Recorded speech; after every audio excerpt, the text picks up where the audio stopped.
Wait for it, and we're live. Hey, all you crazy sci-fi and fantasy fans. It's time for your daily dose of shenanigans over here at the Blasters and Blades podcast.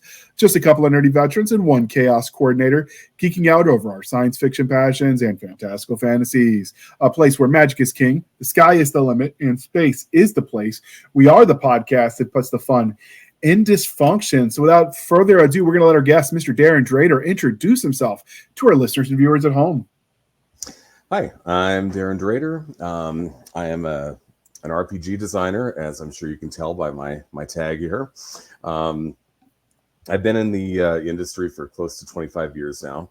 I've worked on everything from Dungeons and Dragons to Traveler to Pathfinder to games you probably never heard of. And so, yeah, that's who I am. Now, if I remember correctly, Traveler's the game where you can die even in character creation, right? Yes. Okay. Making sure I was getting the right game. What edition of D&D did you work on? I worked on 3.5. That was with WotC because I was actually in-house at that time. I was working as a customer service rep for them, and at the same time, I was freelancing. So I was doing a lot of stuff for their website, and I also got my name on the Book of Exalted Deeds and a couple Forgotten Realms projects and D20 Apocalypse. And so that was kind of where I got my start, and I was like 2002, I think, is when that started. So how did you get involved in that? Well, it was just kind of it's kind of luck. They had Wizards of the Coast had just recently purchased TSR and moved it to the Seattle area, and I had a job that was very close to the WotC corporate office, and there are also these WotC stores that were open in the malls at the time. So at one point, I went into one of the stores. I'm like, I've been sending in resumes after resumes and not getting anywhere, and I'd really like to get into WotC. Is there like a back door or anything? And the guy's like, well, yes, there is. A lot of people, actually, they prefer to hire through this company, this temp agency. So he referred me to the temp agency, and then I talked to them, and within a couple of months, I was on site at Wizards of the Coast.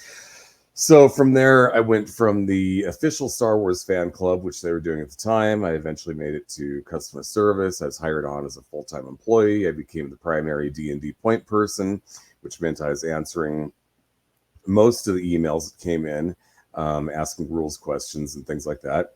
And during that time, the R&D department, I was getting to know them because, I'd always been like, oh, these guys are my heroes. But at the same time, I was getting to know them because I had to ask them, questions when they came up. And also because they had recently gone through a major round of layoffs and they needed talent to produce this material they needed for their websites and their books and stuff like that. And so that's kind of how that ended up happening. So how many of the OG guys did you get to work with before they transferred over to essentially new staff? Well, let's see. I got to work with Chris Perkins, who's still there.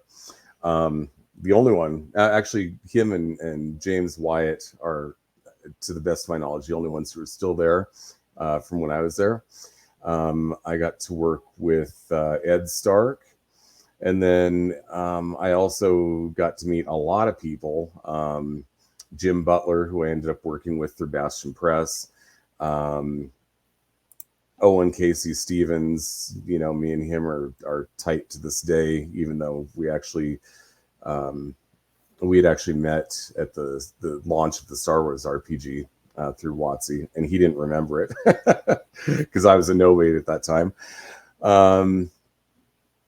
And Rich Redman, JD Weicker, so a lot of those people. Jeff Grubb I had met briefly at his desk one time. It hasn't been until recently that me and him really got a chance to strike up a good conversation, and we ended up. I did a podcast with him a while back, and then we were headed to Gary Con, catching the same flight. So we ended up chatting there too. So, a good number of them, but there's a lot of people who I've really only gotten to know because Facebook is a thing. Yeah. Almost as good as LinkedIn as far as that goes. Mm-hmm. Okay. Before we get too deep into this, because we'll go far afield if I let it, dear listener, normally we'll tell you how we first found them. And I actually met Darrin through Mike Lafferty over there at Fading Goat Games when he was putting together the Blaster Bolts e-zine, which you can still get for sale over there on Drive Through Fiction. So, or is it Drive Through RPG? I don't know. I get those two mixed up. Or maybe both. Drive Through RPG. There is a Drive Through Fiction. They're both Drive Through. So. Yeah, I get them mixed up, and I know there's some overlap with content, but the e-zine had both game content and the fiction, so I wasn't sure where he uploaded it. I really should look that up. And you know what? I'll just throw that up there because Darren's got a good episode. I've got a copy of that on hand, but I will throw that into the show notes. The Blaster Bolts e-zine. So if you want to check that out, and yes, I know Easy needs a updated 2020s version of the name, but yeah, what are you going to do? We didn't invent it, people. Yep. See, it's E Magazine. See, people, they think we're silly. All right, with that out of the way, we got to ask the religion questions. Are you ready for this, Darrin? Sure. Why not? All right. Galaxy Quest, The Fifth Element, or Men in Black? Okay, so Galaxy Quest I've seen one time, so I probably can't pick that one. Men in Black, I liked it, but I didn't love it. So I'm probably going to have to go with The Fifth Element. And it also doesn't hurt that I'm kind of a Bruce Willis fan and feel very sorry with what he's going through at this point in his life. All right, that's true. I liked all three of them, so there were no wrong answers. They all had their own little quirks, and I've seen all of them multiple times, but my kids are of the age where I'm starting to introduce them to all the stuff I grew up watching. So it's kind of been nostalgia. Mm-hmm. Some of it I'm like, this did not age well. And then there are others where it's, why did I like this again? but some of them have surprisingly stood up to the test of time. So, all right. And because we're polytheistic here at the Blasters and Blades podcast, Blade, the Mummy, or the 13th Warrior? Okay, so it would be between the 13th Warrior and Blade. I'm sorry, the 13th Warrior and the Mummy, rather. I'm going to go with the Mummy. Okay.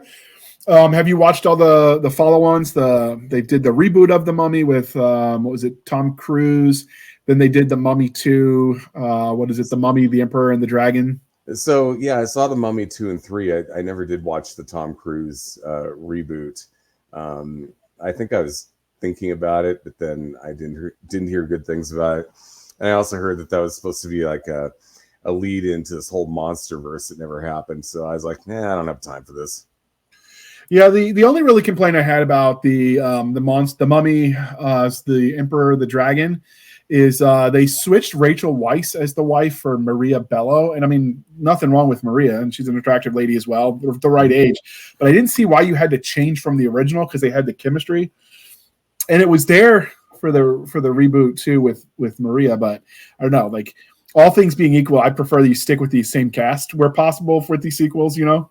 My understanding is that they wanted to, but she did not want to come back. That would do it. Yep. but it was definitely interesting. Like some of the shot for shot, you could see the overlap where like the movies were almost repeating themselves history wise. Mm-hmm. But I mean, it was a nostalgia film more than anything. So I was okay with that. I mean, Top Gun Maverick was the same way. Like it was almost a shot for shot remake of the original with just new tech. Sometimes you're here for the eye candy, you know? So I've actually never seen Top Gun or Maverick. And I know that makes me some kind of weirdo who couldn't have possibly grown up during the 80s, but I've never actually taken the time to watch those. I mean, if you like action flicks that are just, cool explosions and special effects, they're great. If you grew up around the Navy, it's kind of required watching. So like I watched it as a kid. Mm-hmm. And then I hadn't actually gotten around to the Maverick, but we're about to record on a couple weeks from when this episode is recorded and airs. We're about to record the Top Gun IP as like a panel discussion. So I'm like, I guess I kind of have to watch the second one. So I finally got around to watching it. I mean, I don't know that I'd watch it again, but I didn't hate it either. Mm-hmm. So, I mean, I definitely think if you like things that go fly, I mean, it's got all the classic tropes. It's worth watching. Mm-hmm. I do remember watching Iron Eagle back when that came out. Oh, I love that one too. Yeah, that was good. But yeah, I mean, I didn't grow up in a military family, and I didn't grow up around the Navy. The closest I came to it was welding on nuclear submarines, and that was something I did from 2014 to 2017. What shipyard were you working out of? I was working out of the one in Rhode Island. Okay, Mayport, I think. It's Electric Boat, and it's the one that's not Groton. I worked one of my summers going to as an undergrad. I worked in the shipyard as a pipe fitter's apprentice. So that was mostly you're supposed to watch for fires, but you know, when you're the young guy there on a crew where almost everyone's in their 50s, mostly that means you're the guy that goes up and down the steps to fetch and carry because they're old and tired and they just want to sit down, and I'm okay with that. Yep. As they like to remind me, I had young legs. Now I got to say though that if you're working in a shipyard, if you're working with pipe fitters, you've actually got the good job. The welders, that can be a tough job sometimes. Yeah, it was interesting. I was just there, like I said, it was just a summer gig for me, which is why I was the apprentice. I worked on one of the aircraft carriers, but I couldn't remember which one it was. It was important at the time that I remembered, but it's been 20 years since I messed with that, and it didn't Quonset stick. Point. That's what it was called. Quonset Point. Okay. But yeah, it was definitely interesting going through all that security all the time because it was post 9/11. So I felt like I traded my soul every time I had to get on base. It was crazy. So, all right. And speaking of growing up, one of the crying shames of adulthood is they stop asking this question when you grow up. So we're bringing it back. But Darrin, what is your favorite dinosaur? My favorite dinosaur, it's got to be the T-Rex. Okay. The biggest, baddest carnivore dinosaur there was. That's the one I like. Works for me. Little tiny arms. Yeah. It got me thinking about the Iron Eagle franchise. Because we're going back to what we were talking about earlier. My only problem with the sequels of that is I can getting away with stealing the plane once. How does he keep doing it? That's like the Home Alone. Like the sequel, like the trick works once, but not on 2, 3, and 4. Like, how do you keep forgetting your kid? How do you keep, letting someone just steal your airplanes? Yeah, I don't know. I watched the first one. I never watched these sequels to Iron Eagle. And honestly, I don't remember it that well. I remember Louis Gossett Jr. was in it, and that's probably about it. And I remember there was a lot of jet plane action that was cool. Classic 80s. I was probably 13 when I watched it. Yeah. So, all right, and because we take all things seriously that's caffeinated, coffee or tea, and how do you take it? I will take coffee, and I will have that with cream, sugar, and caramel syrup. Oh, okay. I generally go with French vanilla, but caramel's a good second choice. Mm-hmm. Do you ever drink any of the lattes? Occasionally. There are times when in the summer when I want something cold, I'll get the iced caramel macchiato, so the espresso with the caramel and the milk. Can't beat it in the heat. You know what? I really ought to buy my own espresso maker. Save me a lot of money. Mm-hmm. You always look at the price of those machines and you're like, well, that's kind of expensive. Let me just keep buying. And then you do the math when you're doing your budget, because like a lot of the bank accounts, the websites will break down what you spend where, and you realize you could have bought 2 of them for the amount of money on your coffee budget. And it's like, ooh, maybe that expense up front ain't so bad. So we actually have had a Keurig now for about 10 years, and just within the last couple of weeks, it has died. Moment of silence for your Keurig. Very, very tragic. But we do have a dedicated water boiler, so we're kind of until we replace the Keurig, which is not really a very high priority at the moment. We're using the water boiler and the instant coffee to make the coffee, and it still turns out good. So I'm happy.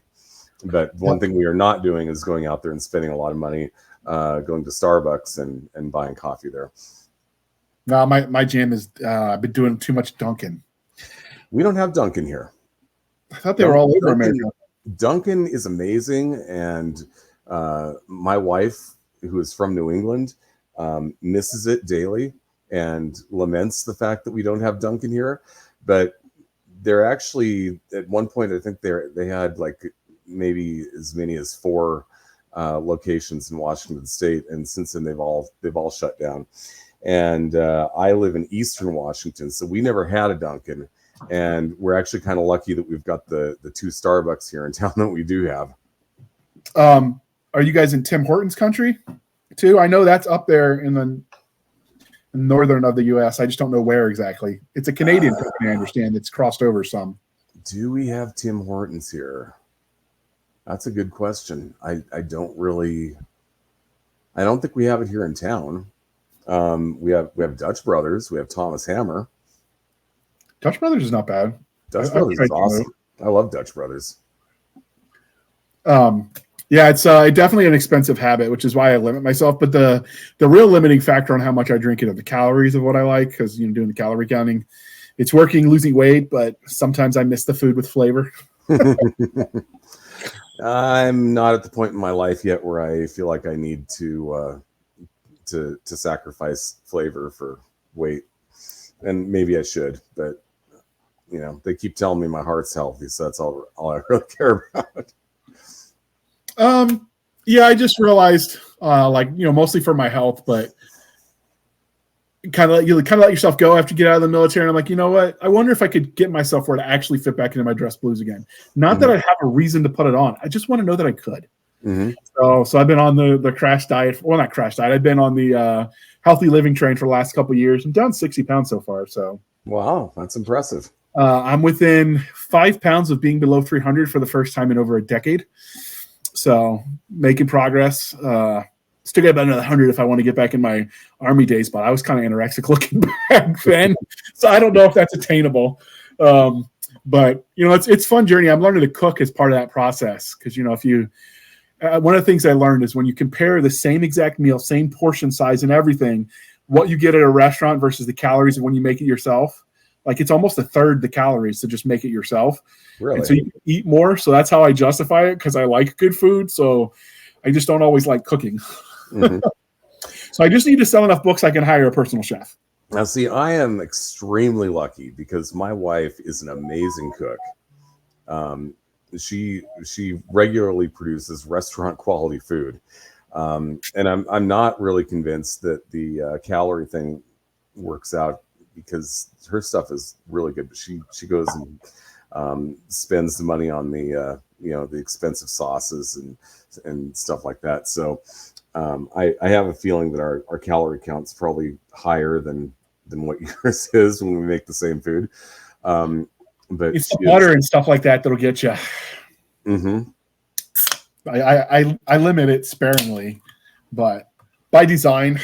I mean, it's not quite as good as you get all the juicy butter and all that, but good enough, and it's working for what I want. So.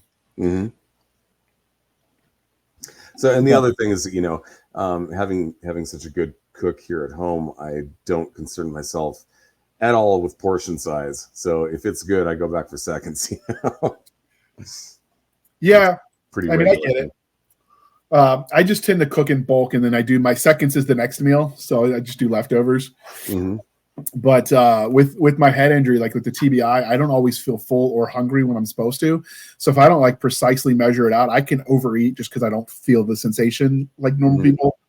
Who knew getting blown up was bad for your health? Yeah, so I have a scale that I keep at the table.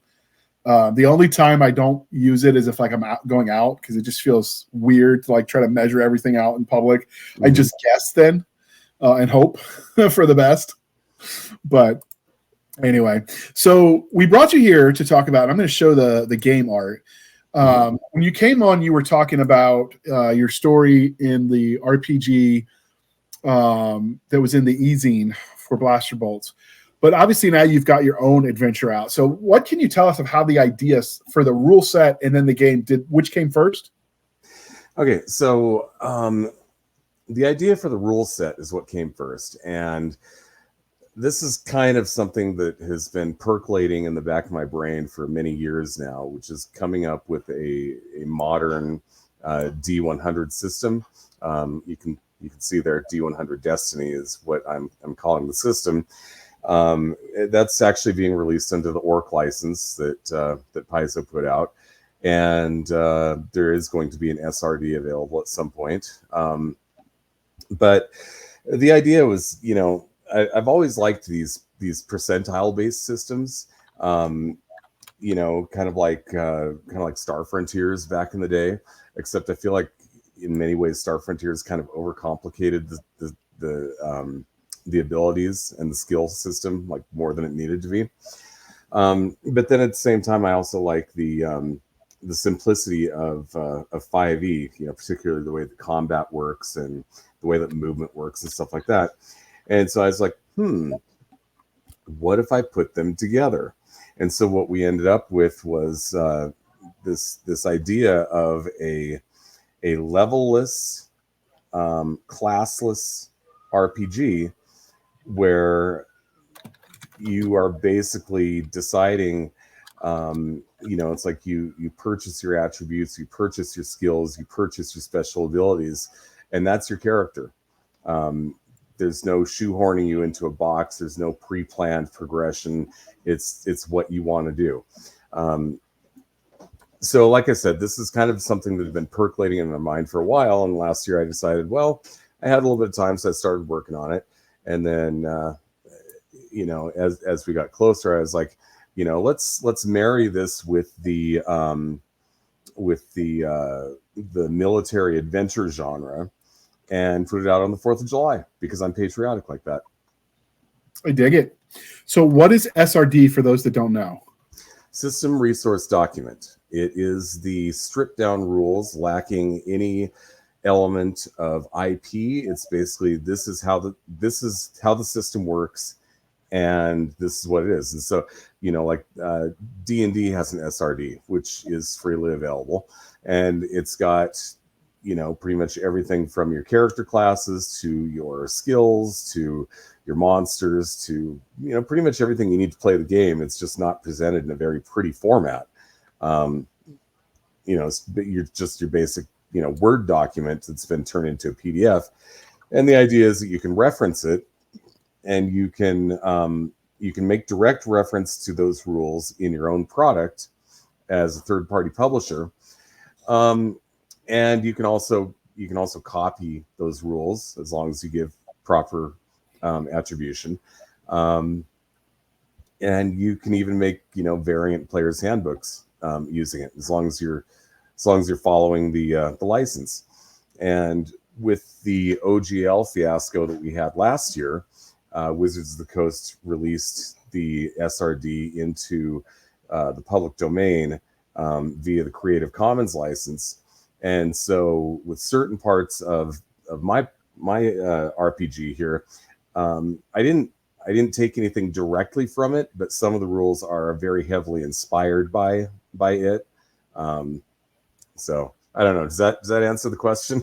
It does. So it's basically the rules light document that you sometimes can get for free on the various websites that test the game out, kind of thing.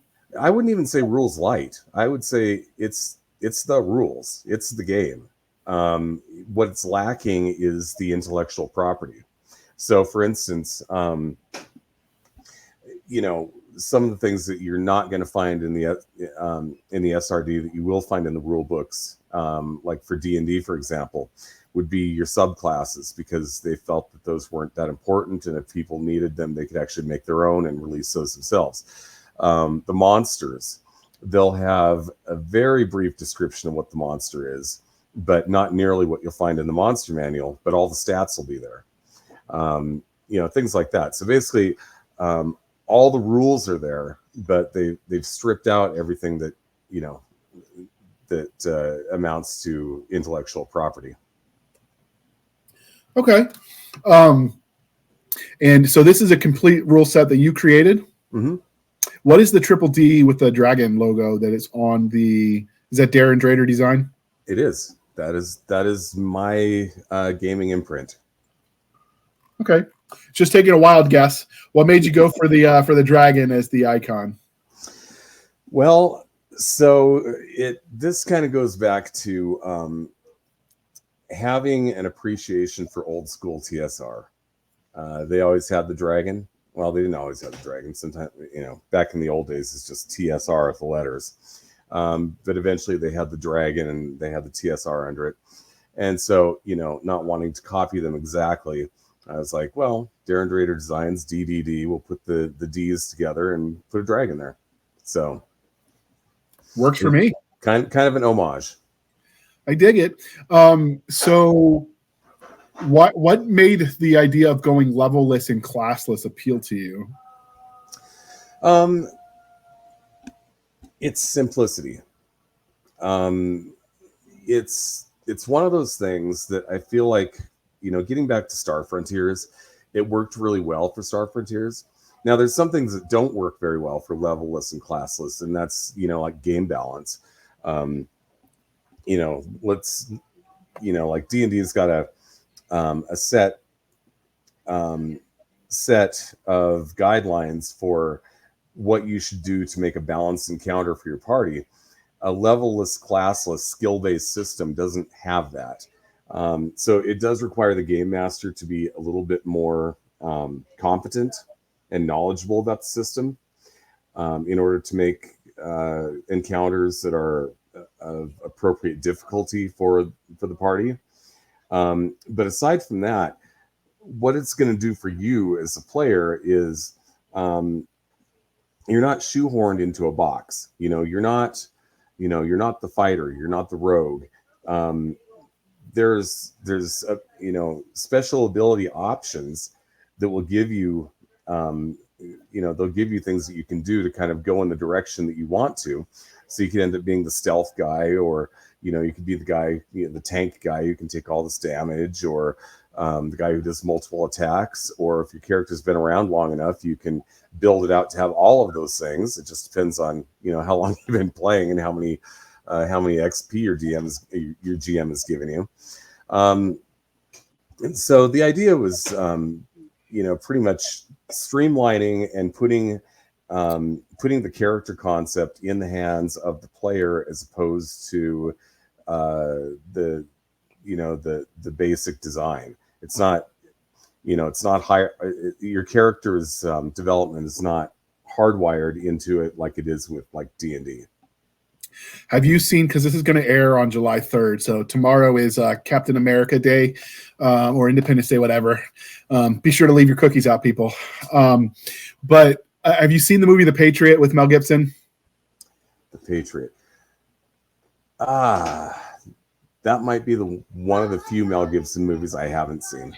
There's a scene in there where he's having a meeting under the peace flag with the Brits, and they're talking about how his people have been targeting the officers, and the British General Cornwallis is like, if you have that happen, the rabble will be in charge and you'll have chaos. For some reason, that scene, and I'll link in the comments, I'll find a YouTube clip of that, dear listener, so you can see. But when you were talking about no level and no class, I'm picturing that scene in my head, like, oh my God, it's going to be chaos. Yeah, well, I mean, the way that it's structured, when you start your character, you get a certain number of points that you can put into your abilities. So you get 230 points that you can put into 6 attributes. Your attributes being strength, dex, constitution, whatever. And then you get 100 points to put into skills, and then you get to pick 2 special abilities. So everybody kind of starts off at that point. Now, one of the optional rules is in the appendix is if the GM wants to start you at a higher level, in which case they treat you like an NPC, meaning they give you a standard array, the number of abilities, and the skill points based on. All right, so about that, my computer decided to crash. Sorry about that. You'll notice it's a little disjoint. cut off a little bit, dear listener. His computer crashed. I'll cut the crashed open period out. But in the meantime, if it feels like we're jumping around a little bit, our apologies. So I was just telling you that the scene in the Patriot that's kind of gave me that vibe with the chaos that you'll get when you don't have a class or a level. Mm-hmm. And you were explaining from there why you did it and how you organized the game. So you said you had the attributes instead of classes. Do you want to jump back in explaining the engine? So I think I had gotten to the point where I was mentioning we've got the optional rule where you can follow the non-player character creation, and the GM can start at a higher level. So at that point, the GM could decide if you're like tier 3, 4, whatever, and I go tiers 1 through 10. At which point in time, it's got a total number of attribute points, a standard array for your attributes. Skills, it'll tell you how many you get and how many skill points you should be putting into it, and the number of special abilities you should have for that tier. But those are really made for non-player characters. That there is really just for the GM to create NPCs. So what ends up happening is if you're following the rules without bringing in the optional rules, you start at a certain level, which is close to a tier 3, or actually closer to a tier 4. And we've got a standard array, which you can use or not use as far as your attributes go. And then beyond that point, you get XP. And the XP, you put those directly into how you want to level up your character. So, for instance, let me go back to, I've got my document up here right now. As you're leveling up your characters, there's an XP cost for advancement. So skill levels 1 through 15, the XP cost is 1. So, say you've got your pilot skill and you want to take it from a 5 to a 6, it's just 1 point to do that. Skills level 16 to 20, it costs 2. Skills 21 to 25, it'll cost 3 for each. So it does cost more the higher in skill you go. And then you can increase your attributes. Each attribute increase costs 5 points. And special abilities, which are really what makes your character unique, they cost you 30 each. So you start with 2, and then after that, they're quite expensive. And most of them have prerequisites. So a lot of the time you have to level up your attributes or your certain skills before you qualify to get those special abilities. It also seems like, in addition to the game master having to be more dialed into the players, it's lots of room for the players to react creatively instead of just, okay, I'm a tank, so let me go in there and batter at them for a little bit and go back and forth. Mm-hmm. Because once the action starts, it doesn't sound like you're railroading them into a certain style of play now that they got a variety of skills. Yeah, absolutely not. You can have the entire party decide that they're going to be a group of grunts, and they're going to take heavy weapons and they're going to shoot really well, and you can do the entire party like that if you want to. It's it's not like you have to have. I mean, the game is built so that you can have people doing, taking on different roles and that sort of thing, coming together as a team. But if you just say, we want to be ground pounders, we want to be tough guys, and that's what the whole group is going to be, sure, you can do that. As long as the GM is, kind of understands what they need to do to make that fun, then there's no reason at all you couldn't do that. Okay, so that's the engine. Now let's talk about Omegaforce Shadowhawks, which is the game that IP that's wrapped around, in this instance, that game engine. Right. So this is the logo. I really dig that. It definitely has futuristic military vibes to it. What's the story of this logo? The story of the logo is, okay, so first of all, in this fictional universe, Omegaforce is a branch of the military that is dedicated to covert ops. And the reason it's Omegaforce, Omega is the last letter of the Greek alphabet, and that they're kind of the last line of defense against global tyranny. So, we're talking about the year 2075. It's 20 years after World War III. And World War III was not a nuclear conflict, but what ended up happening was kind of like after the previous world wars, there's kind of a global reset, and the United States is still the United States.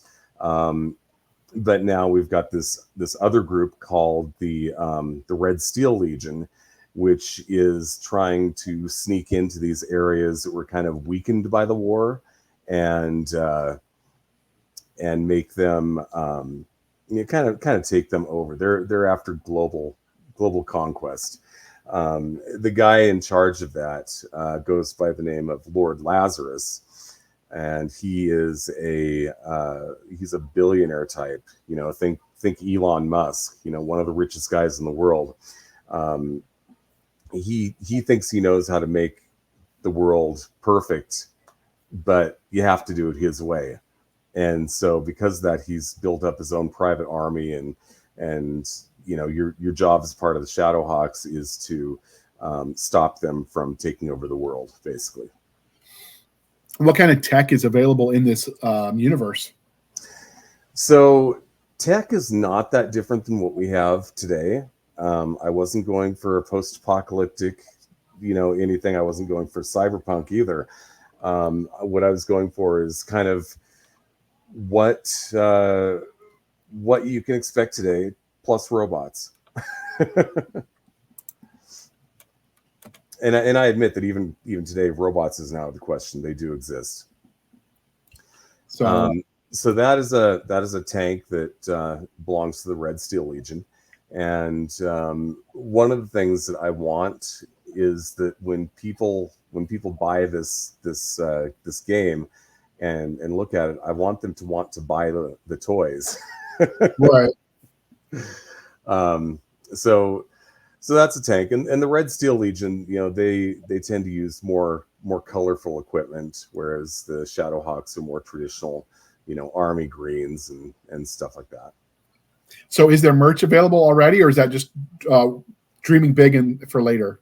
Oh, that's just dreaming big. That's, I hope that somebody takes this and puts together files on their 3D printer and, just gets those files out there so people can build their own and put pictures of it up on Facebook and say, hey, look what I did, So let me ask you this. Some games require the miniatures to play. Otherwise, it's theater of the mind, and the miniatures are just allowing people to visually represent, but they're not required. Which approach did you take with this game? Do you have to play with miniatures, or can it work just theater of the mind? It is designed for miniatures. It can work with theater of the mind, though. It just kind of depends on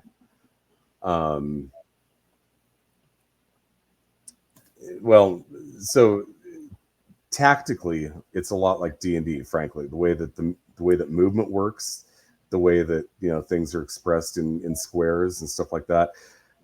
That's actually very much modeled after D&D, and that's the number one reason why I reference the system reference document. But any good game master should be able to take that and say, well, we don't really need to have the miniatures. We don't really need to have the gaming mat. We can do this theater of the mind. That's not the default, but I can't see any reason why you couldn't do that. Okay, is this more of the Red Legion? I'm just going through some of the art you sent. Yep. She is their personal combat specialist. Let me see if I can find her here real quick. That is Katerina Blade Queen Vasiliev, who is a martial artist, assassin, and covert operative. Okay. And is this is not, this would be the opposing force then, not a playable character? Right. And one of the things that you'll find is that the last half of the book is basically a who's who of both sides. So we've got everything from the civilian to the army private to the Red Steel Legion infantry, and then like the top few guys who are Shadowhawks, and then beyond that, we don't really get too much into who all the rank and file is of the Shadowhawks, because that's the player characters. Okay. So if people got really into it and they've got, they're building their own miniatures and they're taking pictures and they're placing them, is there like a Discord, Facebook group, any kind of community that you've started for them to start working their way to? Or not yet, but that's a good idea. I noticed a lot of the new indie games are starting to do that, so that way, as people are learning, you have a channel where people will explain it, and it's players helping players more than anything, although a lot of them will have the staff there as well, obviously. Mm-hmm. Now I do have a I do have a page on Facebook called Darrin Drader Designs, and people are more than welcome to sign up to that page and start talking to one another. I also have a Discord set up that's geared a little bit more toward my streaming games than anything else. But if people wanted to take the Discord and co-opt it for this, I'd be okay with that. I mean, it's not that hard to make extra channels and let people mute them if they so desire. Yep, absolutely. And that also potentially finding games. Is there any plan in the future to make and I'm not sure the right terms, but make whatever digital assets someone would need to do like a virtual tabletop game? I know a lot of gamers these days are playing over the computer because with so many systems, unless you're playing like the big ones like D&D or Pathfinder, sometimes it's hard to find a game. And so people tend to find their games online. Is there any plan to make whatever they would need to do some sort of virtual tabletop interface? I'm going to try. And the reason I say I'm going to try is because this is not something I've figured out how to do yet. I would like to make it so that you could, I'd like to at least have the character sheet available on Roll20. And again, this is something I have not figured out. I mean, I'm pretty tech savvy for the most part, but this is not something that I've really done a deep dive on yet. But it is something that I would like to set up so that you can go on Roll20, pull up the character sheet, and start a game there. Okay. So basically the answer is tentatively yes. I don't know what's involved in all of that. The few times I've gamed that way, I've always had a game master that was very tech savvy, so I just had to show up and look pretty. But it's definitely, I think, the future. So it couldn't hurt to get there at some point. And who knows, you might get some super fans that do it for you. Yeah, well, that'd be nice. I do have quite a few friends who have more tech skills than I do, so that might be a possibility. But as far as the virtual tabletops, that's what I use on my streaming games. Currently, I'm running a streaming game for the Temple of Elemental Evil, and another streaming game for Odyssey of the Dragon Lords, and then I also ran 2 years of the Fallout RPG. So I'm very familiar with how the tabletops work. It's just getting behind the hood and creating the character sheet in, for that platform that I would really need to kind of start from the basics and go from there and do it. When we do our Fallout IP panel, we'll have to invite you back then. That would be awesome. Post-apocalyptic genre is absolutely one of my favorites. Well, I won't derail myself because I really loved the TV series that was it Amazon Prime or Netflix? I can't remember, but they did Amazon. But we're here to talk about you today, so I will save that for the next time we come back. So obviously you've got the miniatures. Now you said you use D&D. So did you use a hex map that some of the people like to use, or did you use just a standard grid square? Okay, so for personal combat, it is the standard grid square. For vehicle combat, The scales are different, and it's hex. Okay. And obviously, there's 3 scales. There's personal scale, there's ground vehicle scale, and then there's like jet fighter scale. And basically the ground vehicle square would equal like one hex for the jet fighters, and they move so fast they just kind of swoop in, fire their missiles, and fly away, unless they're in a dogfight with one another. And then, like I said, the personal combat, it's like zooming in even further. So they all can interact, but if you're doing a scene that's vehicles, you're probably just going to be doing vehicles. You know what I mean? Yeah. So you've mentioned air and you've mentioned ground. Any plans at any point in time to add nautical elements, be it riverine squadron or actual full ship on ship? Yeah, technically the rules can handle it with the at the ground scale, and I do even have a couple of gunboats in with the vehicle section. So the nautical is kind of built in. There's also a group of futuristic pirates who work with the Red Steel Legion that are in with the NPCs. So the answer to that is yes. It's something that can be expanded upon, and it's something that I could do a supplement on at a later point in time. And there are plans for doing supplements for this as time goes by. So one of the things that made D&D so successful back in the day was they created the feedback loop where the books led to the games and the games led to the books, and circle spiral higher and higher, to printing their own money essentially for a while. Is there any plans at any point in time for you to write any of these, as be it short stories or novels in the world about the various action?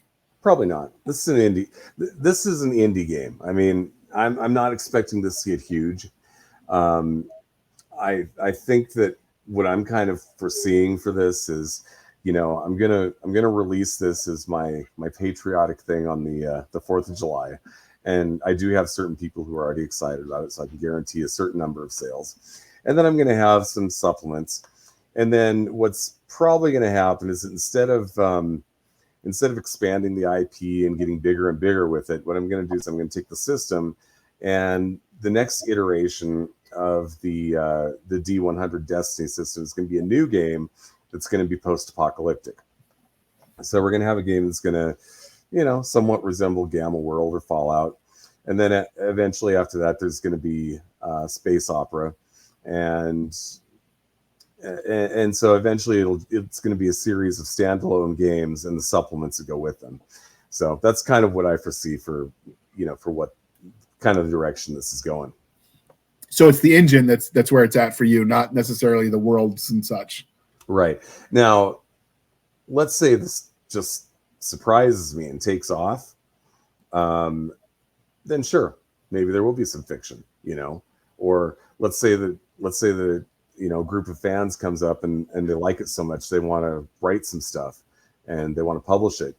I'm sure we can work something out, or maybe I will at some point. But right now, that's not part of the plan. It could be very easily. Okay.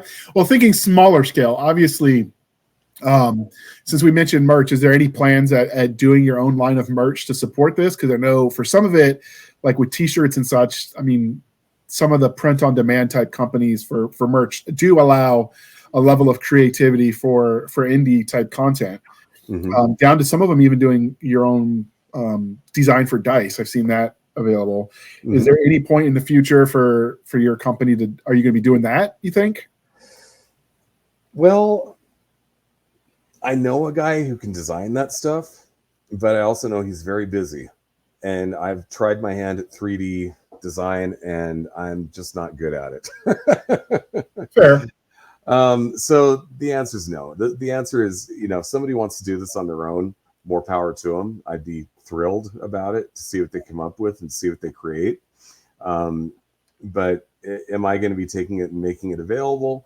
Well, not unless the right opportunity comes up. Let's say that somebody does go and create something a 3D vehicle line or something like that, and they want to get into some sort of a business partnership so they can sell it, I'm sure I'd be open to that. But right now, as far as the master plan, no, it's not a thing right now. No, I was actually more thinking along the lines because I have a horrible problem collecting coffee cups. They like that Omegaforce design. Let me throw that back up there for you viewers at home. But that would be a cool on a coffee cup. I'm just thinking. Yeah, it would be.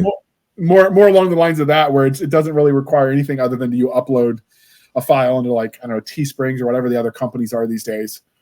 So, which is a lot more user friendly for small fish like us. Mm-hmm.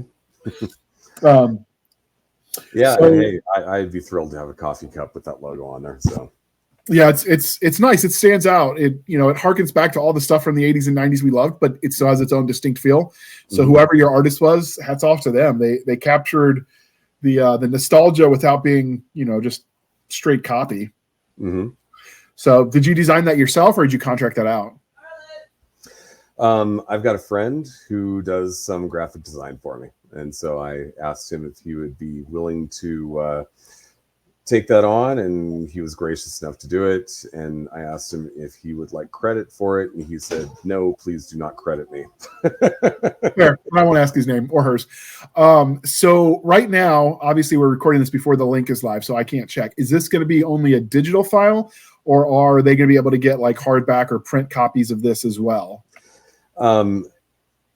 So digital is going to be available come Thursday. After that, I am going to get a print version. It's going to be paperback. I'm not going to go hardback because, in total, thing's about 120 pages. And that's going to be available. I don't have the pricing on it yet. So at some point in time, you will get there, but not on the initial launch. Right. I know some people that use the digital file that still like to have the print copies on their library for their bookshelves and such. I've noticed, though, that the people that collect those books and the people that play with those books aren't always the same. Much like people that buy books on Amazon and the people that read those books aren't always the same.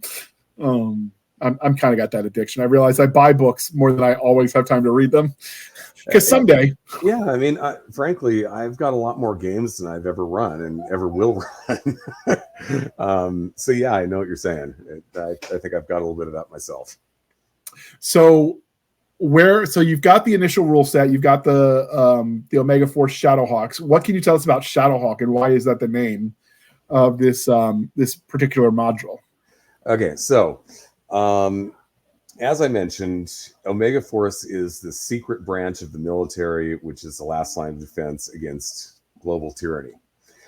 The Shadowhawks is a special elite force that was created within Omegaforce to combat specifically the Red Steel Legion. Okay.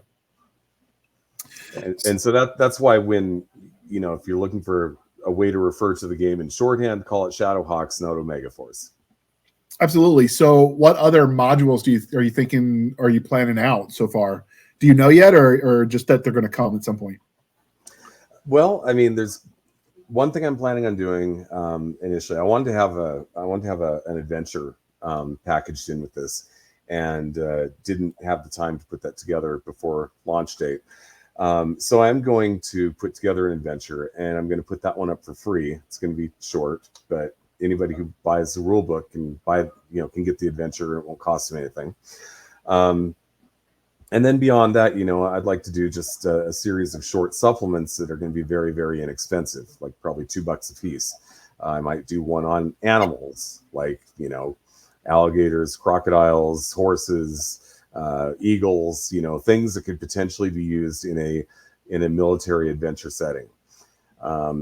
I'd like to do one on additional vehicles.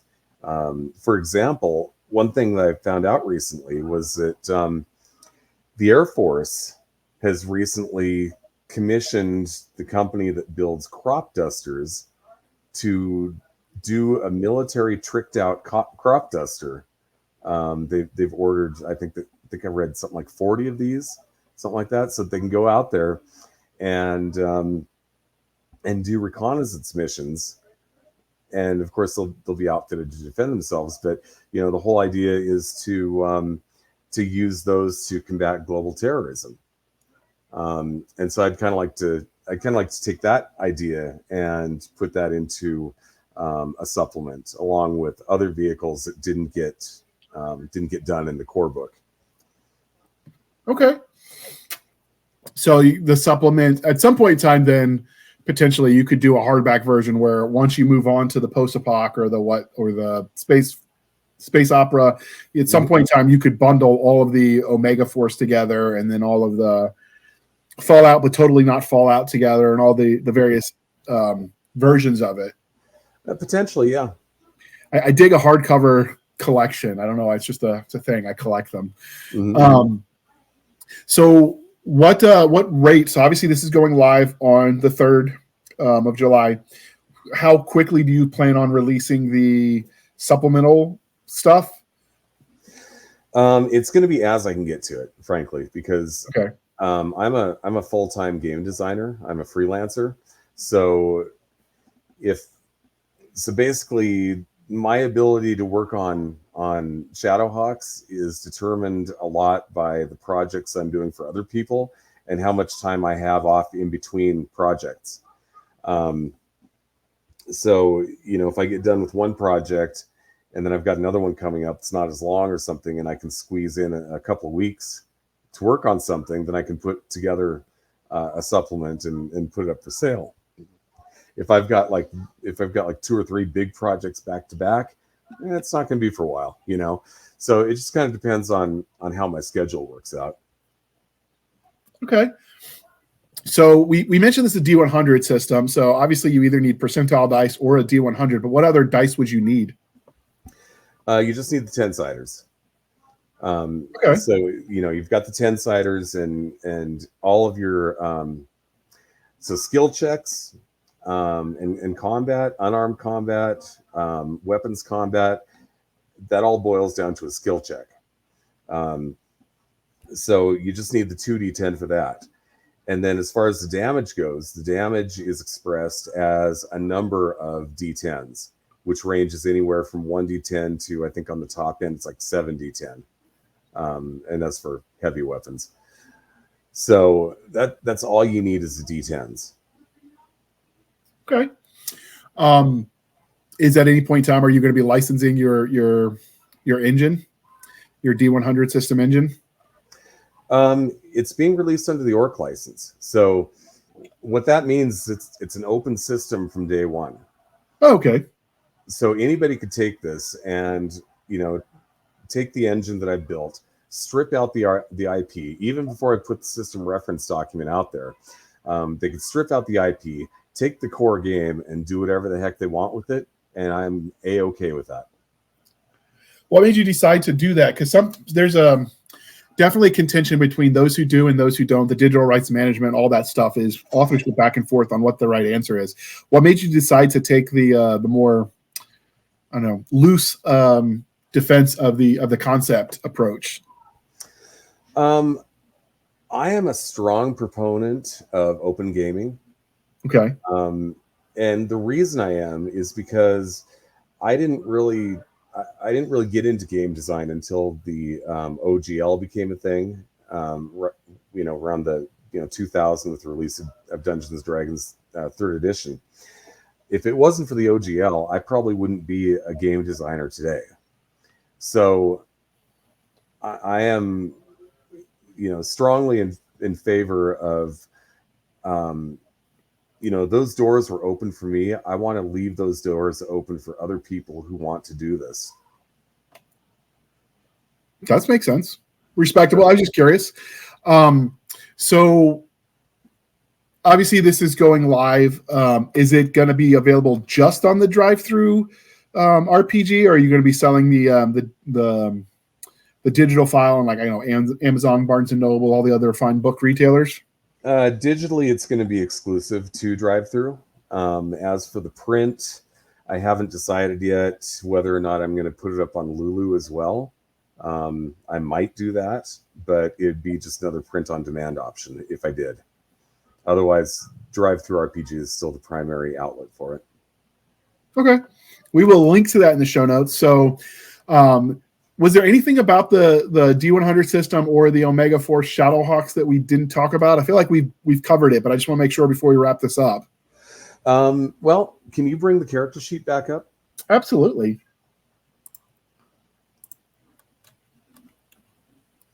So one of the things I'd like to point out, if you look at, if you look at the attributes, you've got your strength, dex, con, whatever, and same thing with skills. You've got the points, and then you've got the TN, and what TN is target number. Now, the way that this works is you've got the points that you've assigned to the attributes.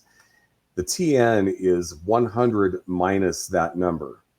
Now, the reason we're doing it that way is so that instead of it being a system where you've got your attributes and you try to roll below them, all the rolls that you're trying to make, you want to roll high. And it may not seem like a big deal if, on the surface, whether it's, whether the target number is ascending or descending. But I think that psychologically there's something there that people get excited when they roll, a 99 or 100. They don't get as excited when they roll a 0-1. But yet all of the D100 systems I've seen prior to this, you want to roll as low as you can. So like I said, I flipped this around so it's ascending. That way when you roll a 100, it's not like, oh God, I got a 100. No, it's like, I got a 100. That's like rolling a 20, It's something to get excited about. And then the way that the skills work here, you've got your attributes there. Skills are going to be usually a smaller number than what the attributes are, but you put the ranks in there that you're going to allocate, and then you've got the TN on that as well. So basically, you take the say athletics, for example. You take the points that you put into your strength, add that to the points that you put into your athletics, subtract that from 100, and that's your target number. And then target numbers are adjusted by modifiers. So the GM has got, kind of good, kind of easy, medium, and hard modifiers to go with. And then there's some specific modifiers. They're like, the target is prone, or the target's behind cover, or that type of thing. And if it's a penalty, it causes the target number to go up. And if it's a bonus, it causes the target number to go down. So, and that right there is basically the entire system. So I've noticed that with a lot of the more successful indie games, one of the things they did do in the beginning is they did some of the how-to YouTube type videos, where they're YouTube, Rumble, BitChute, wherever they aired it. So you could go and watch character creation and all the things where people generally struggle in the beginning. Mm-hmm. Is there any plan on producing some of that for where you break down the various aspects for people that want to step-by-step? Yes. It's not something that's been done yet. It's something that's going to be done in the pretty near future. But I'm going to be putting together a one-off game session with some of the people that I game with. So that'll show up on my channel at some point, and I'm actually going to link my drive-through product page to the video so that it's easy to find. Nice.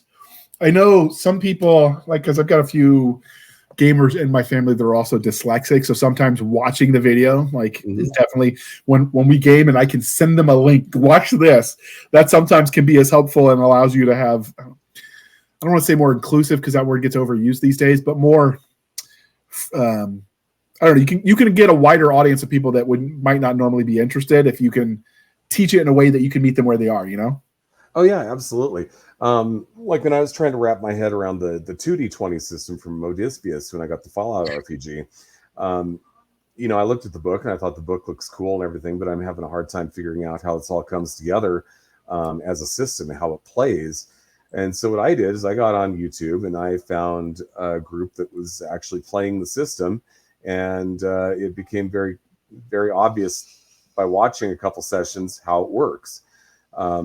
And that group ended up being Cybernation Uncensored, and not long after that, my Fallout game ended up getting moved to their channel.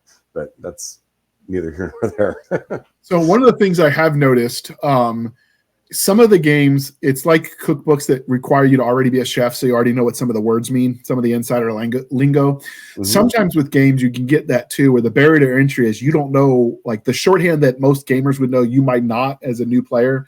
Do you feel like you wrote this, the rule set, the Omegaforce Shadowhawk that's going to be releasing in a way that someone who's never gamed before can pick it up and like, oh, okay, this is what we're doing? It sounds like it. Yeah, I mean, if you take a look at the introductory chapter, chapter 1, I've got like a 1-paragraph introduction, and then I've got a section on what is a role-playing game. If you played a role-playing game, this section is not going to be any use to you whatsoever. But if you're new to it, this will give you some idea of, kind of what we're doing. After that's what is military adventure as a genre. Then we go into the world of 2075. And that's where it sets up the conflict between the Red Steel Legion and the Shadowhawks. So, yeah, the idea is to kind of, in that first chapter, kind of get you on the right path as far as what this game is about and how it's played. And then after that, we move into how to make a character. And then chapter 3 is a combat chapter. Chapter 4 is the equipment chapter. Chapter 5 is vehicles. And then chapter 6 is the last chapter of the book, which is a whole bunch of NPCs. And cool. The reason I did that is so I wanted to have a really strong idea of kind of the who's who of the opposition, as well as, there's nothing stopping the GM from taking those NPCs and basically using those as their bosses later on. Yeah, that makes sense. I got lucky that I had enough friends that were in the gaming community that I could, like, when I was getting started, I could just call. I remember when I led my first game and I was trying to figure out where to do the terrain and stuff. I just called James Ward, but not everyone obviously has those kind of contacts, right? Mm-hmm. And so sometimes either YouTube videos or plainer language can be useful, I think. Yeah, I absolutely agree. So what game are you working on now? Obviously, this one's about to launch. Have you already moved on to the next project or writing anything exciting? Let's see. I'm about to start a project I can't really talk about. Oh, I forgot to ask about that because NDAs sometimes for you guys.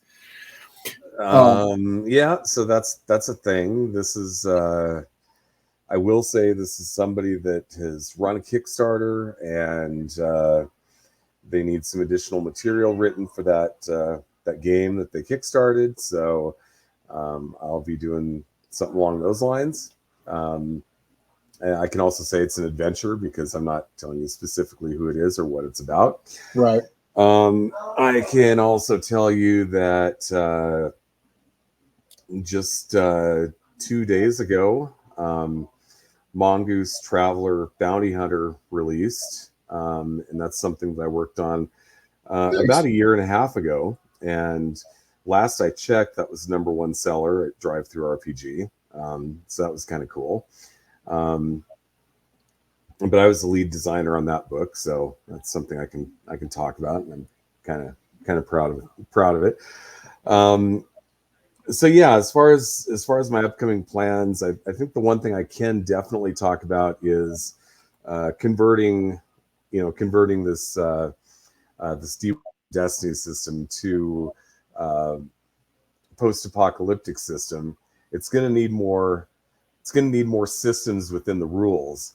And I'm going to be running an online or a streaming game using those rules. So that's something I'll be actually starting to work on here very soon. Once this launches, I'm going to be starting to lay the groundwork on that. Okay. Well, this is the part of the interview, dear listener, dear viewer at home, where I remind you to please be kind and speak your mind. On the reviewing platforms, your reviews help the right customers find the right products. That matters with books. It also matters with games. I know Drive-Thru-RPG will let you review the products you buy. Not many people take them up on that offer, so it certainly helps to do all of that, and it definitely helps future customers if you can mention what you like, what you didn't like, so they know what they're getting. And with that, how can listeners and viewers at home find you on the internet? Well, I am okay. So mainly you can find me on Facebook. You can find me either just by looking up Darrin Drader, and that's where most people interact with me. But you also get some of my political ranting on that. So if you'd rather avoid that, there's also the Darrin Drader page, and then there's the Darrin Drader Designs group, which doesn't have that many members just yet, but it's growing. So those are the primary places. Now, as far as my streaming games, I stream to Facebook, YouTube, and to Twitch. So on Twitch, you can find me under D Drader Designs. On YouTube, I think you just look up Darrin Drader, maybe Darrin Drader Temple of Elemental Evil or something like that, and that'll lead you to my channel. Okay. I will have to verify that real quick because I have you at your 2D20 Fallout link for Twitch, so I will update that. And that one actually gets a little confusing too, and not the Twitch, but the YouTube rather, because there's a mid-game switch on that one from my channel to Cybernation Uncensored. So if you're like following the game and then want to finish watching it, you've got to go over to Cybernation Uncensored, and that's where you find like the last half of the game. So you mentioned you warn people. I like it when people do that. Hey, I'm political over here. If that bugs you, just don't. Because that gives people the option to look away. But I can take a lot on politics, like the left, the right, don't really care. My real questions are, do you put pineapple on pizza, and what's the proper order to stack a sandwich? Because there are some people that build their hamburgers wrong. Okay, pineapple on pizza is anathema. Okay. And how do you stack your hamburgers? Okay, so hamburgers, it's going to be bun, and then your condiment, ketchup or mayo or whatever it is you're putting on there. Meat. I'm sorry, lettuce before the meat, then the cheese, then the top bun. That's acceptable. I remember I was at the last HonorCon, and Marco Cluse and I got in a rather heated discussion about the silly topic of the proper way to put together a sandwich, because I always put my cheese on the top and then the lettuce and then the tomato. He's like, no, that's backwards. The reason those are funny is because of all the stupid stuff people argue with. You got to go to what matters, right? The food. It's the food. That's what really matters. Well, at one point in time, I for about 6 months, I worked at a burger joint here in town called Cougar Country. This is Pullman, Washington, home of Washington State University, the WSU Cougars. So we have a restaurant called Cougar Country, and I worked there, and I used to build the burgers for about 6 months, 20 years ago. And that was how we did it there. So I just kind of translate that to the rest of my life because they do it the right way. Works for me. I'm less picky about the hamburgers, but it's also just a funny one to throw in there because sometimes the hate mail we get from people that are fanatical about their food are just hilarious. Now that Spotify will let people leave voice messages, I'd be curious if we get any fun rants that we could actually air. We did get one under Anchor FM before they got bought out, but there were so many 4-letter words. I mean, it was said in good humor, but there was just the language didn't allow me to share it with anyone other than the back end staff, right? So, with everything going on in the world, we've got to have a priorities, the proper way to eat, because there are. All right, and with that, you can find us, dear listener, on our Linktree, linktr.ee, Linktree/Blasters and Blades podcast, where we link to all the things, the BitChutes, the Rumble, the YouTubes, the TikToks, the Twitters. We have our email, blastersandbladespodcast@gmail.com, for professional purposes only. We have our Facebook group and Facebook page. And more importantly, we have Madam Stabby Stab on the Instagram, Twitter, and email. Send her all the hate mail. We will all laugh together. We're laughing with you, not at you, though, for sure. We have our website, which now that Spotify has purchased Anchor FM is a bunch of gobbledygook. Go to the Linktree/Blaster Blade podcast. Find our website link where you can support the show for as little as 99 cents a month. You can help keep the lights on. Every penny counts, or you can support the show more directly over at buymeacoffee.com/author J.R. Handley. Again, buymeacoffee.com/ author J.R. Handley. Be sure to put in the comment section that is for the podcast. I promise I will keep my co-hosts duly caffeinated. They will drink that coffee brand coffee until it pours out of their hair. I don't know how that would look, but I got to mix it up, people. And we will use the code podcast grunts for 10% off. Links in the show notes. You too can get that discount on American coffee made by American employees. For you Americans, that matters. For you Brits, sorry, not sorry. This episode is airing when it's airing. With that, thank you for spending some of your precious time with us. For my crazy co-host, I am J.R. Handley, and this was the Blasters and Blades podcast. We'll be back next week at the same time, where we'll indulge our love of nerd culture, cheesy jokes, and all things that go boom. Thank you for coming on, Darrin. This was a lot of fun. I will edit out those that little hiccup. Half the time it's my problem with the computer, so I'm just happy it wasn't me this time. All right. Well, thanks for having me. I appreciate it. And I will get you the links when it goes live so you can share it to your people too. And with that, we are out. Boom!